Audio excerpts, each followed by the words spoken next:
कई साल पहले एक गरीब चीनी गांव में एक किसान अपने बेटे के साथ रहता था।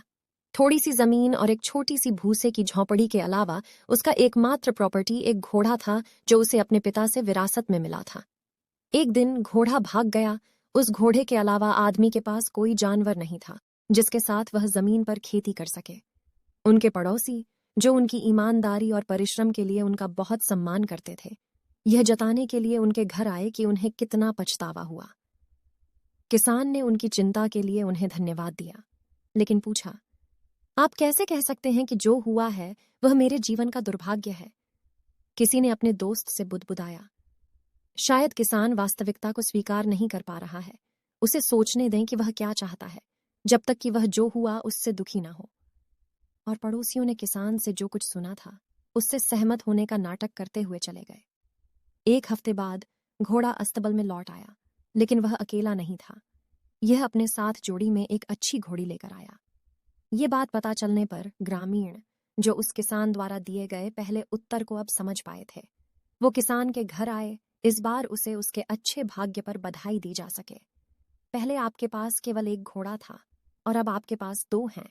बधाई हो, उन्होंने कहा। आपकी शुभकामनाओं के लिए और आपकी सभी चिंताओं के लिए बहुत बहुत धन्यवाद, किसान ने उत्तर दिया। लेकिन आप कैसे कह सकते हैं कि जो हुआ वह मेरे जीवन में एक आशीर्वाद है? निराश और यह सोचकर कि वह पागल हो रहा होगा, पड़ोसी चले गए और रास्ते में टिप्पणी की, क्या वह वास्तव में नहीं समझता कि भगवान ने उसे एक उपहार भेजा है? 1 महीने बाद किसान के बेटे ने घोड़ी को वश में करने का फैसला किया। जब वो घोड़ी की सवारी करने लगा, तब घोड़ी ने उसे गिरा दिया और उसका पैर टूट गया। पड़ोसी किसान के घर लौट आए, घायल लड़के के लिए उपहार लाए। गांव के मुखिया ने पिता के प्रति संवेदना व्यक्त करते हुए कहा कि जो कुछ हुआ उससे सभी बहुत दुखी हैं।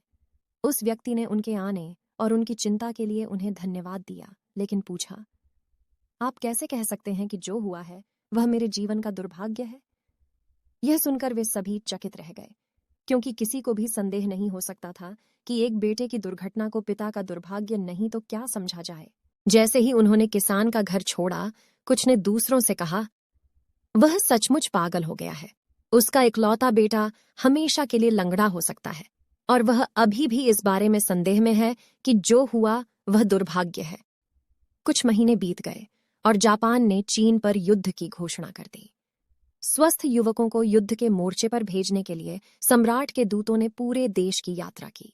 गांव में पहुंचने पर उन्होंने किसान के बेटे को छोड़कर सभी युवकों को भर्ती कर लिया, जिसका पैर टूट गया था। कोई भी युवक जीवित नहीं लौटा। बेटा ठीक हो गया। 2 जानवरों को पाला गया और उनकी संतानों को अच्छी कीमत पर बेच दिया गया।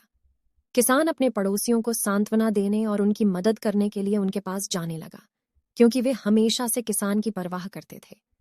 जब भी उनमें से किसी ने शिकायत की, किसान ने कहा, आप कैसे कहे हैं कि यह एक दुर्भाग्य है?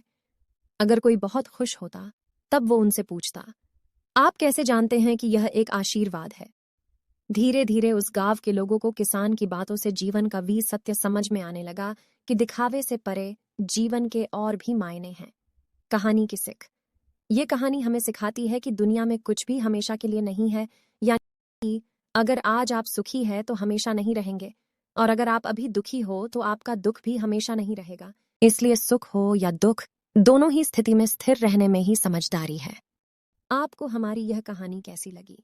हमें कमेंट करके जरूर बताएं, और ऐसी और कहानियों के लिए हमारे चैनल हिंदी कहानी AI को जरूर सब्सक्राइब करें।